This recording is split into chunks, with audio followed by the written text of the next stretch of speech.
ایک نظریہ تھا کہ ہندو الگ قوم ہے، مسلمان ایک، اور پھر پاکستان بنایا گیا۔ آج کیا دھما چوکڑی ہے، کیا ذاتوں پاتوں کی بنیاد پر؟ یہ تو ہندوؤں کا طریقہ تھا کہ وہ ذاتیں پاتیں گنتے تھے کہ یہ برہمن ہے، یہ شوتری ہے، یہ کھتری ہے، یہ فلانا ہے، یہ ہمارے گھر نہیں آ سکتا، یہ نیچ ہے۔ اور اگر آج اس ملک میں بھی الیکشن ذات کی بنیاد پہ لڑا جائے اور یہاں بھی صرف اس لیے سپورٹ کیا جائے کہ یہ میری برادری کا ہے، صرف اس لیے سپورٹ کیا جائے کہ میرا قبیلہ ہے، پہلے دیکھا جائے کہ یہاں کون سی برادری مضبوط ہے تو اس کینڈیڈیٹ کو ٹکٹ دیا جائے، تو پھر کیا آپ نے وطن بنا کے کیا کمال کیا؟ تو اس کا ایک نظریہ ہے۔ کیا نظریہ ہے کہ مسلمانوں کا رہنا، اٹھنا، بیٹھنا، کھانا پینا الگ ہے۔ دیکھو ایک سادی سی بات ہے، یا آپ نے داڑھی رکھنی ہے، مونچھیں رکھنی ہے، تو اس پر بھی نبی پاک صلی اللہ علیہ وسلم نے کہا کہ الگ سے تمہاری شناخت ہونی چاہیے، الگ سے۔ فرمایا تم نے یہودی چونکہ مونچھیں بڑی رکھتے تھے، فرمایا تم نے داڑیاں بڑی کرنی ہیں، مونچھیں پست رکھنی ہیں، یہودیوں کی مخالفت کرنی ہے۔ یہ لفظ ہیں حدیث میں ساتھ۔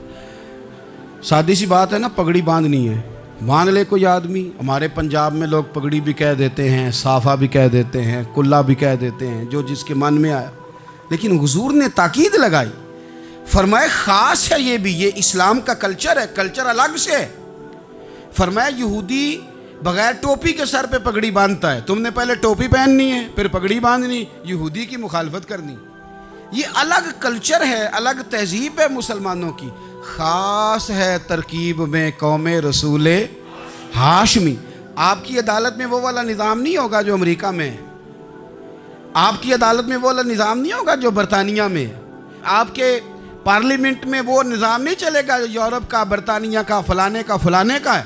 آپ کی پارلیمنٹ میں، آپ کی عدلیہ میں وہ نظام چلے گا جو قرآن کا ہے اور رسول اللہ کے فرمان کا ہے۔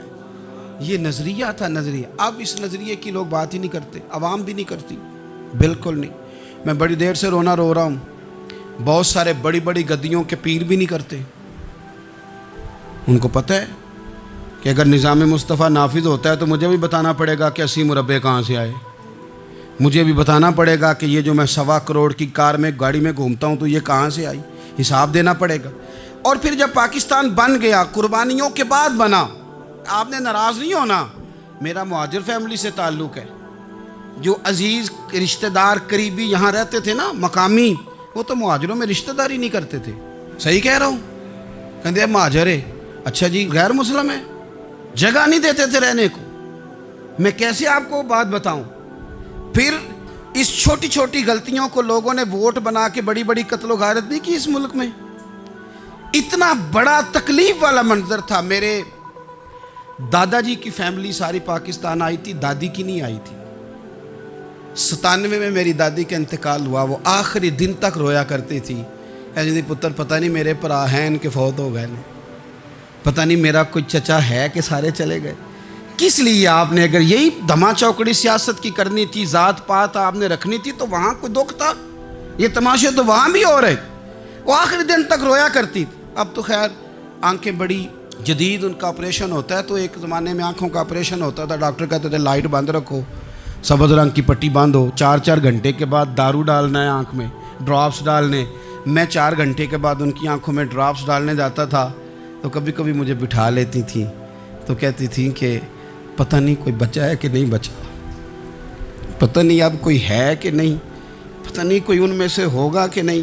پتر میں تینوں دساں ساڈے پنڈ کس طرح دا ہوندا سی، میں تمہیں بتاؤں فلانی چیز۔ پھر جنہاں نے اعلان کیا تھا کہ ملک بن گیا، کہتی تھی ہم نے بڑا کہا اپنے رشتہ داروں سے کہ چلیں، پر وہ کہتے تھے یہ تو تھوڑے دنوں کی بات ہے، سب نے واپس آ جانا ہے۔ میں نے 2 دفعہ یہ ماحول دیکھا ہے، اٹاری اسٹیشن پہ، واگا بارڈر پہ، ایئرپورٹوں پہ، ایک بھائی ادھر ہے ایک ادھر ہے، اس طرح تڑپ کے روتے ہیں جب لوگ انڈیا پاکستان آتے جاتے ہیں۔ کیوں آپ نے یہ سارا کچھ کیا؟ صرف ایک نعرہ تھا کہ پاکستان کا مطلب کیا؟ لا الہ الا اللہ محمد الرسول اللہ۔ صرف ایک نعرہ تھا کہ یہاں ہم حضور کا دین لے کے آئیں گے، وہ دین تم لائے نہیں، انہی نوابوں، وڈیروں، چودھریوں کے ذمے تم نے کام لگا دیا۔ اپنے ملک میں حضور کے نظام کے لیے جد و جہد کریں، یہ بنا ہی نبی پاک کے نظام کے لیے، اس کا کوئی دوسرا حل ہو سکتا؟ کوئی حل نہیں، یہ حضور کے نظام کے لیے بنا ہے۔ دو تین باتیں آپ کی خدمت میں عرض کرنی ہیں جو آپ نے زیادہ غور سے سننی۔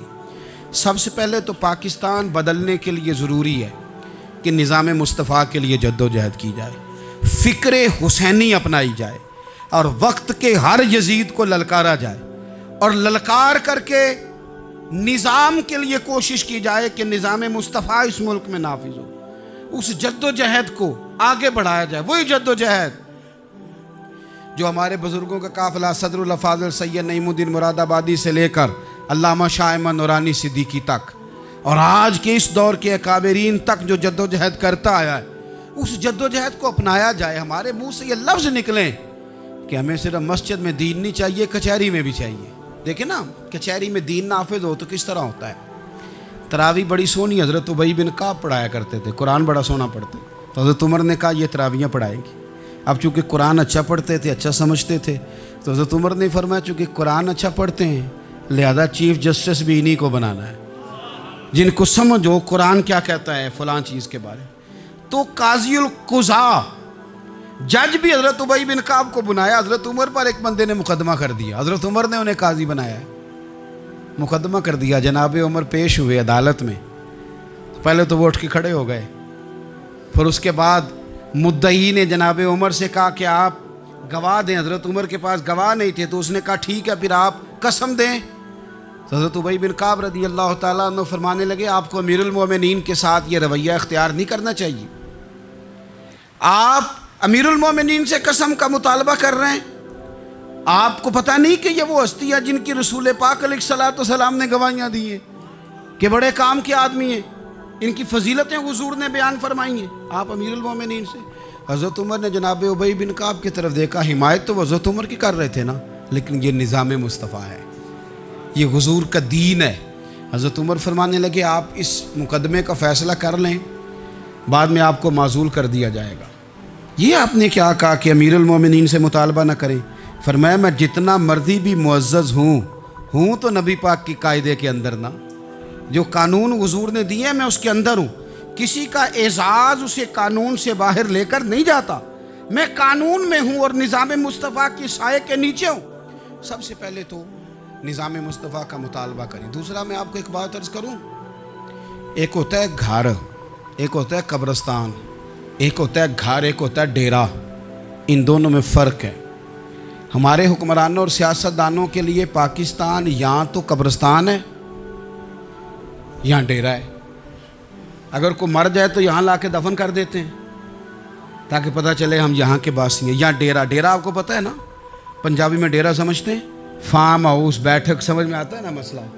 ڈیرے پہ نا لوگ مکان نہیں بناتے تھے، اچھا باورچی خانہ نہیں بناتے تھے، کیونکہ ڈیرے پہ سیاست کرنی ہوتی ہے، کوئی دو چار بندے آئے بیٹھے چائے شائے پی چلے گئے۔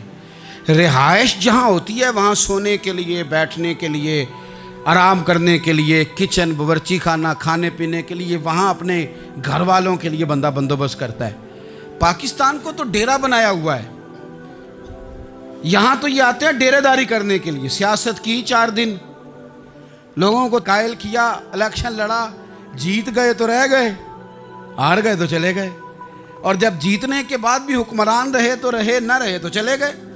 یہ تو ڈیرا ہے، لیکن ڈیرے میں زیادہ نقصان چودھری کا نہیں ہوتا کہ وہ چودھری بنا ہوا ہے، زیادہ ظالم وہ ہوتا ہے جو اپنے آپ کو کمی سمجھتا ہے، وہ نقصان کرتا ہے چودھری کا بھی، چودھری کے بچوں کا بھی، وہ اسے تکبر میں مبتلا کرتا ہے، وہ اس کو کہتا ہے کہ تو بادشاہ سلامت، وہ اس کا دماغ خراب کرتا ہے۔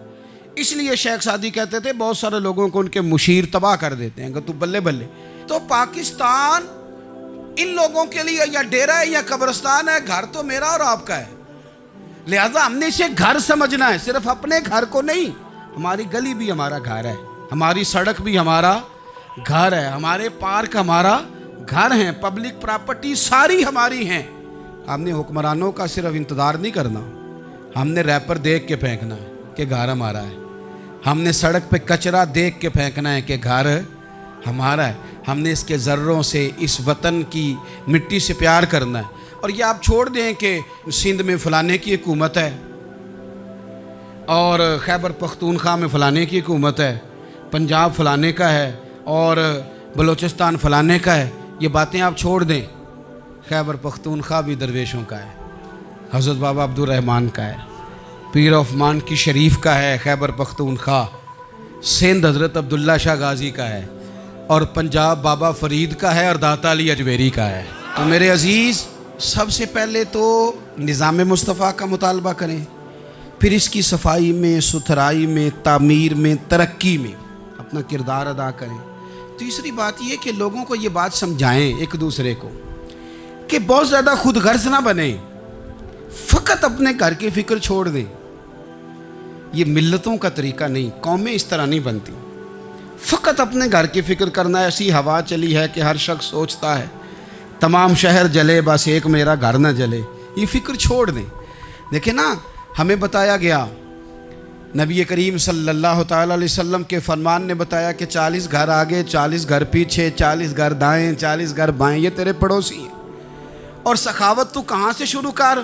حضور نے جناب ابو ذر غفاری سے فرمایا تھا کچھ نہ ہو سکے تو شوربہ ہی زیادہ پکا لیا کر، اسی سے پڑوسیوں کا بھلا کر۔ اپنے ارد گرد تھوڑا دیکھیں ہم کس کے کتنے کام آ سکتے ہیں، اور اگر کسی کے گھر میں کوئی پریشانی ہو تو اسے ختم کرنے کی کوشش کریں۔ اگر ہمارے دائیں بائیں کوئی آدمی کسی غلط چیز میں ملوث ہو تو دور کرنے کی کوشش کریں۔ کیوں بھلا؟ اس لیے کہ پڑوسی کے گھر کی آگ صرف اس لیے نہیں بجھانی چاہیے کہ اس کا گھر نہ جل جائے، پڑوسی کی آگ اس لیے بھی بجھا دینی چاہیے کہ اگر اس کے گھر سے آگ نہ بجھائی تو وہ ہمارے گھر بھی آ جائے گی۔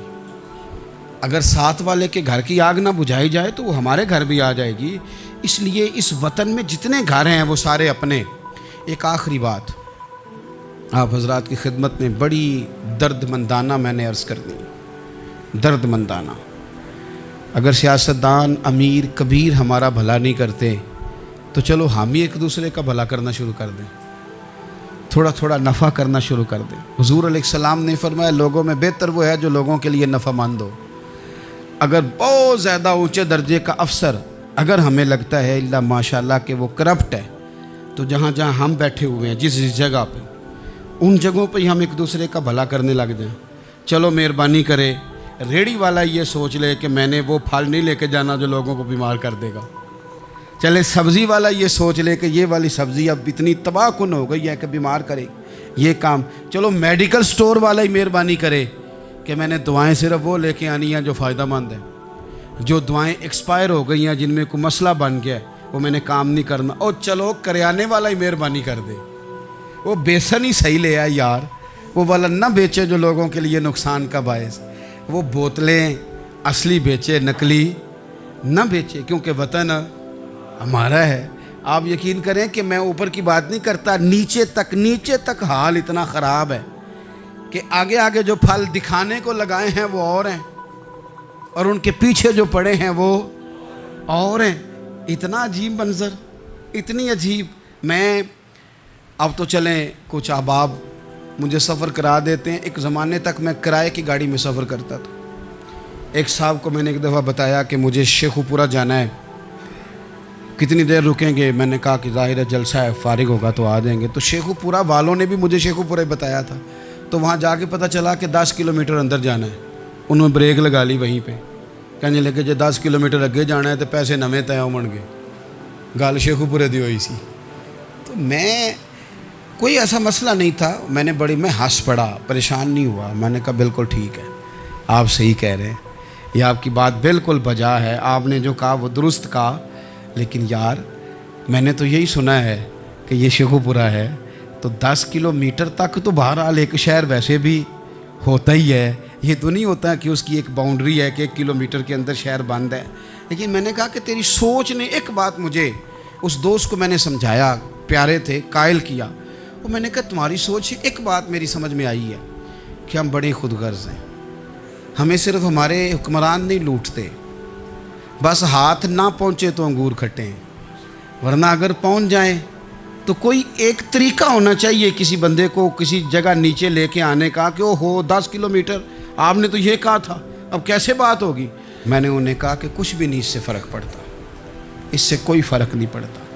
لیکن ایک زمانہ میں نے دور دیکھا، اور ایک دور میں نے وہ بھی دیکھا کہ مجھے ایک جگہ جانا تھا، اللہ اکبر،